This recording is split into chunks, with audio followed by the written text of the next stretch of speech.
Bu video diğer inceleme videolarından biraz farklı olabilir. Ülkemiz şartlarında oyunu alabilen veya hiç yoktan izleyebilenlerin gözünden kaçanları ve aslında Kratos'un nasıl öleceği hakkında videoyu sizlere derledim. Evet, yanlış duymadınız. Maalesef ki Kratos ölüyor. Fakat nasıl? Ben Masalcı Dede. God of War'un bilinmeyenleri ve asıl hikayesi adlı videoma ve kanalıma hoş geldiniz. Bu videoda ele almak istediğim son çıkan oyunun God of War 4'ün ve sonrasında çıkacak olan Ragnarok'un Easter egg'leri hakkında ve Kratos'un ölümünü sizlere bilgilendirmek istiyorum. Fakat Kratos'un nasıl öleceği ve daha birçok ayrıntıyı bu videonun ilerleyen safhalarında bulabilirsiniz. Onun için sabırla izleyin. Önceki oyunlara nazaran Kratos öfke kontrolünü kaybetmek yerine bunu bir silah olarak kullanmayı öğrenmiş, daha oturaklı, hareket ederken 50 defa düşünen bir adama dönüşmüş. Aynı zamanda bir babaya. Özellikle de oyunun bir repliği benim hafızama yıllardır kazınmış durumda. That thing was trying to kill us. It's not like you don't get anger in a fight. Anger can be a weapon. If you control it, use it. Oyunun ise nihai amacı bir baba rolünü üstlenip eşimizin küllerini bölgedeki bulunan en yüksek dağdan atmak. Zaten sizler bunları biliyorsunuz. Önemli olan bilmediğiniz veyahut da fark edemediğiniz kısımlar. Eğer oyunun bütün bölümlerini eksiksiz bir şekilde izlediyseniz ve bütün sandıkları açtıysanız şöyle bir ayrıntı fark etmişsinizdir. Odin'in dızladığı tahta parçası. Biliyorsunuz ki oyunda tahta parçalarında yazılı olan hikayeler mevcuttur. Odin bu kısımdaki bir hikayeyi almıştır. Bizi ilginç bir şekilde dikkatimizi çeken fakat göremediğimiz bazı kısımlar mevcut. Tahtada bulunan 4 mitolojik yer. Biliyorsunuz ki ilk üçlemedeki oyunda 1, 2, 3'te Yunan mitolojisinde geçmişti. Son ise İskandinav mitolojisi olarak geçiyor. Yani tahtanın köşelerindeki bulunan 4 farklı simge aslında 4 farklı mitolojiyi temsil ediyor. Birincisi Yunan mitolojisi, sağ üst köşe. Altındaki ise İskandinav mitolojisi. Onun hemen solunda ise Mısır ve Japon mitolojilerinin işaretleri mevcut. Yani aslında oyun bize şunları diyor. İlerleyen safhalarda oyun Japon ve Mısır mitolojisinde geçeceğinin bilgisini veriyor. Bu birinci kısım ve insanların birçoğu bu kısmı kaçırıyor. Elimizde iki seçenek mevcut. Ya ilerleyen safhalarda diğer oyun olan Ragnarok'ta Mısır ve Japon mitolojilerinde dolaşacağımız veyahut da diğer çıkacak olan farklı oyunlarda sürekli olarak farklı bölgelerde, farklı mitolojilerde oyunu oynayacağımız. Yani açıkçası Mısır mitolojisindeki Kratos'u veya Japon mitolojisindeki Kratos'u da merak etmiyor değilim. Oyundaki oğlumuz Atreus yani Loki olduğunu öğrendikten sonra günümüz bilgileriyle ve oyundaki bilgilerle Loki'yi mukayese edelim.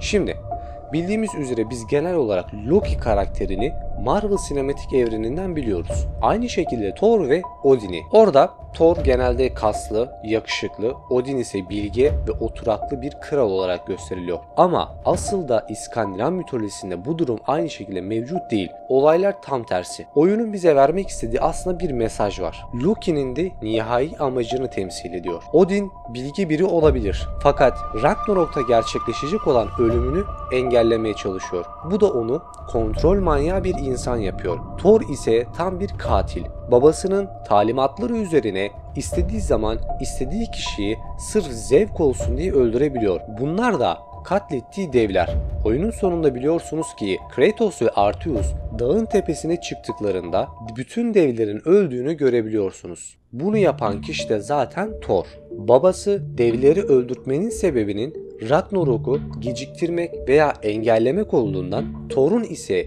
zevk olarak öldürdüğünü söyleyebilirim. Gerçek mitolojide Thor ise şişman ve o kadar da yakışıklı olmayan ahlaksız bir karakter. Ama Loki'nin de kötü olmadığını söyleyemem. Evet, Loki de kötü ama bunun bazı nedenleri var. Bu konuyu fazla dağıtmadan oyunun easter egg'lerinden devam edelim. Oyunun son safhalarında devlerin tapınağındaki kazınmış duvar yazıtlarında aslında oyun hikayesini anlattığını zaten anlamışsınızdır diye umuyorum. Çünkü bu kısımdan sonrası önemli. Hatırlarsanız Kratos'un Arthas'ın görmediği bir resmi görmüştü.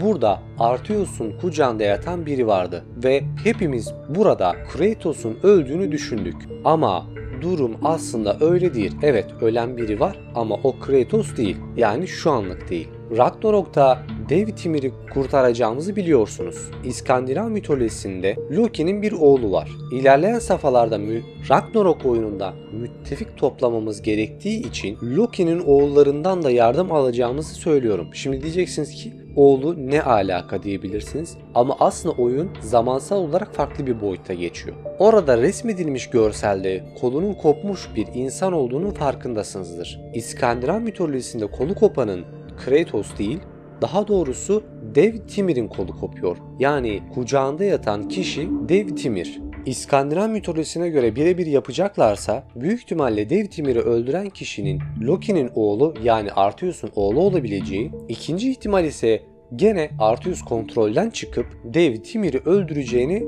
açıkça belirtebilirim. Bu arada oyunda bizlerin fark edemediği bir kısım daha var. Biliyorsunuz ki babası Arthas'a onun da bir tanrı olduğunu söyledikten sonra onun biraz bir tarafları böyle oynamaya başlamıştı. Bunun bir sebebi var aslında. En büyük sebeplerinden biri ve bizim de burada aslında oyunda verdiği bir bilgiden kaynaklı anlayabiliyoruz ki Arthas bunu yaparken kendinde değil, yani bir başkasının kontrolü altında ve bu kişinin de oyun bize Zeus olduğunu söylüyor. Çünkü biliyorsunuz Zeus aslında Arthas'ın dedesi ve kan bağı olduğunu ve oyunda sürekli bizim karşımıza çıktığını varsayarsak büyük ihtimalle Arthas'ı kontrol edenin Zeus olduğunu da size söyleyebilirim. Son olarak bir de hatırlarsanız Helheim'a gittiğimizde şöyle bir ayrıntı fark etmiştik ve hepimiz o kuşun, yani oradaki kuşun ne olduğunu bilmiyorduk. Açıkçası ben de daha çok merak etmiştim. Önceki oyunlarda Kratos'un güçlerini çalan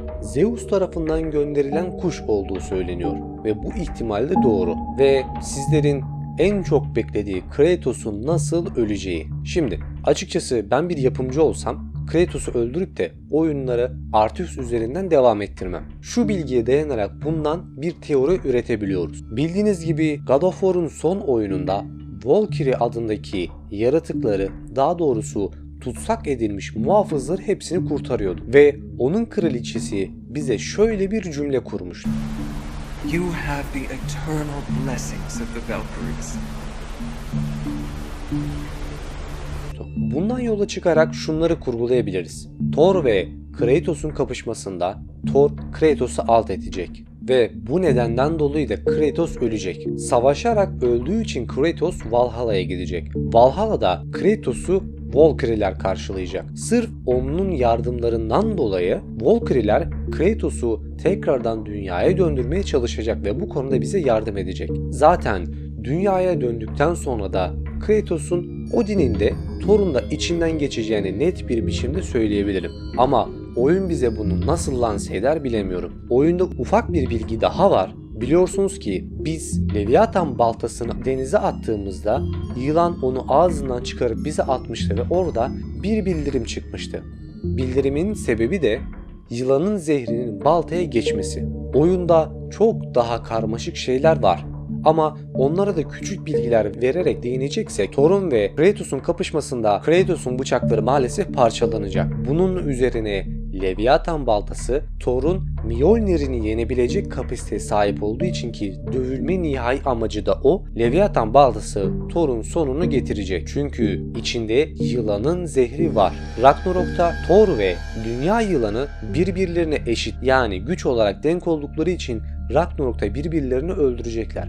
Ama Kratos etkeni o evreni değiştirdiği için zehir otomatikman dünya yılanı Thor'u değil, Thor dünya yılanını öldürecek. Thor'u öldürecek olan da Kratos'un kendisi. Oyun oldukça karmaşık. Yunan, İskandinav, Mısır ve Japon mitolojilerine nasıl bağlayacaklarını bilmiyorum. Ama büyük ihtimalle oldukça büyük bir açık dünya bizlerin beklediğini söyleyebilirim. Benim tercihim aynı oyun içerisinde Mısır ve Japon mitolojilerine gitmektense o oyunun sadece ve sadece Mısır'da veya İskandinav mitolojisinde geçip sonrasında ilerleyen safhalarda bu evrenlere geçmesini tercih ederim. Eğer benim gözümden kaçmış daha easter egg'ler yani gizli mesajlar, gizli yumurtalar varsa yorumlar kısmını yazarak bizleri bilgilendirebilirsin. Ben Masalcı Dede. Buraya kadar izlediysen videoyu beğenmişsin demektir. Kanalıma abone olabilir, videoyu beğenebilir veya yorumlarda fikirlerini belirtebilirsin. Bir sonraki videoda görüşmek dileğiyle. Kendinize iyi bakın. Hoşça kalın.